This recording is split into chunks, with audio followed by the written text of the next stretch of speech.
When you directly say, "You're wrong, and here's the logic," people get angry. Logic doesn't always win arguments. You can be 100% logical. You can have perfect data, but you can still lose because people don't decide based on logic. We have the common belief that if I'm right, people will agree, but they won't. I learned this the hard way with a lot of humans. This story begins with my friends. It was a small coffee shop. 5 of us, friends for years. This wasn't a serious meetup. It was one of those tired evenings where no one had energy, so talking was just a way to avoid silence. One of them complained about work. Someone worried about money. Another kept scrolling on his phone. Nothing special, just real life. Then one of them leaned forward and said, excited, "Bro, I've got a really good idea." That sentence alone changes energy. Everyone looked up. He continued, "Think about it. We already work so hard. Why not start something on the side? Extra income. Life sorted." He said. Heads nodded. Another friend smiled. "Yeah, man. That actually sounds smart." Someone added, "At least we won't be stuck like this forever." Hope entered the table. The excited one continued, "Once money starts coming in, stress goes. We can earn more. Then life becomes smooth." That sentence landed perfectly because everyone wanted it to be true. I stayed quiet. Then one friend, usually silent, said slowly, "Wait, does this work without a backup?" The table paused. The excited one replied quickly, "Why to think negative already? If we don't take risks, nothing changes." Another jumped in, said, "Everyone who succeeded took risks." The quiet friend tried again. "I'm not saying don't try.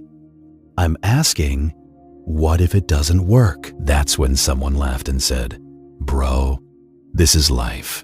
You earn, you spend, you repeat, you adjust, earn, spend, repeat." Everyone nodded.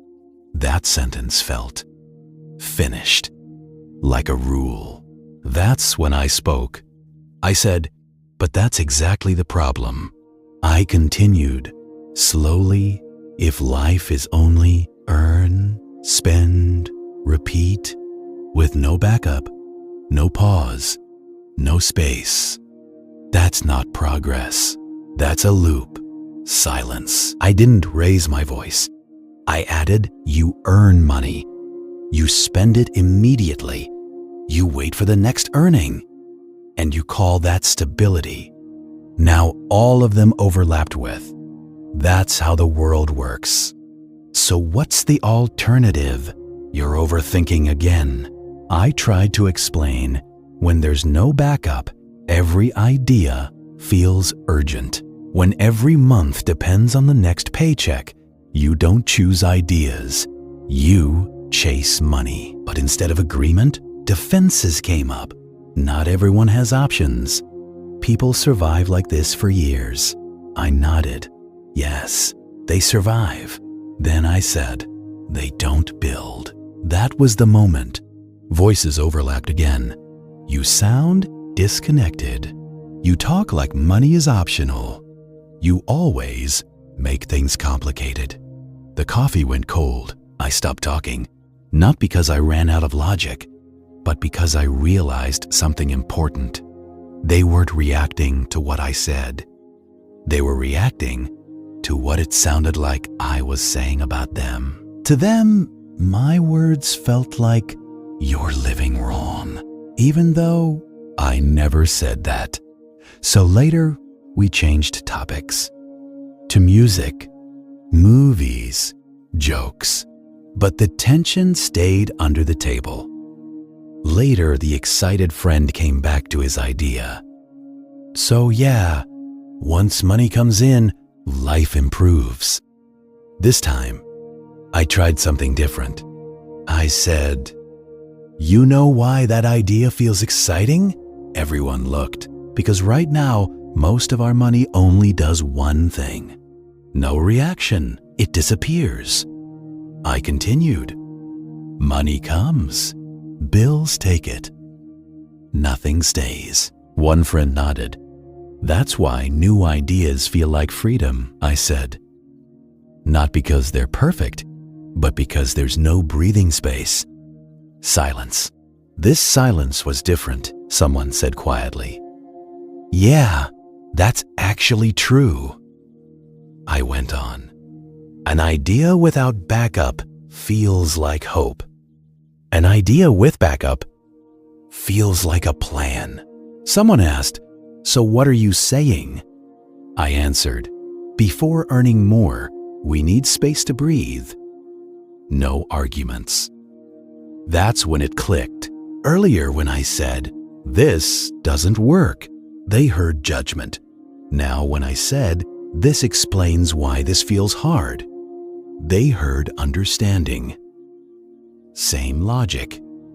Different entry. That coffee table taught me something important. People don't reject logic. They reject what logic reveals about them. If truth sounds like a verdict, people fight it. If truth sounds like recognition, people listen. When the truth feels personal, people fight it. That day didn't change my life overnight, but it changed how I speak. I don't start with conclusions anymore. I start with reality, and once reality feels understood, logic walks in on its own. Being logical is the fastest way to make people hate you. Like it! If this has happened to you, share it with friends who hated you for being logical. Subscribe for stories where logic hurts before it helps. Story2Logic, where knowledge meets reality.